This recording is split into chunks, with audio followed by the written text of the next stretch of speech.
Inold up na pinatay pa sa pamamaril ang isang delivery rider sa Pasay. Ang biktima hinabol pa raw ng mga hold-upper para bawiin ang tinangay na cellphone. Narito ang express report ni Nina Ongpauco. Bulagta at duguan ang 31 anyos na delivery rider na ito sa Don Carlos Village sa Barangay 190 Zone 20, Pasay City kagabi. Nakahandusay siya malapit lang sa kanyang motorsiklo na ginagamit niyang pang-deliver. Ang rider, pinagbabaril ng 3 lalaking ng hold-up sa kanya. Isinugod siya sa ospital pero dead on arrival. Ayon sa pamunuan ng barangay, kinuha ng rider ang i-deliver niyang sapatos. Bumalik siya sa kanyang motorsiklo nang bigla siyang hold-upin.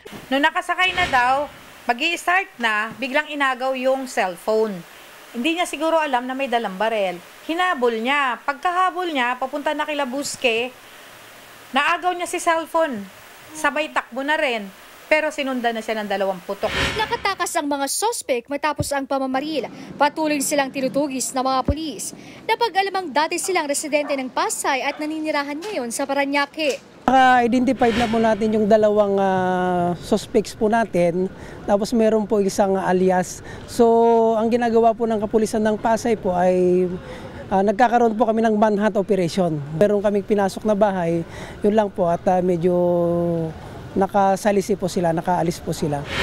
Nagbabalita mula sa Frontline, Nina Ongpauco, News 5. Mga kapatid, Nikki de Guzman po. Para sa pasada ng mga rumaratsyadang balita, mag-follow at mag-subscribe na sa social media pages ng News 5.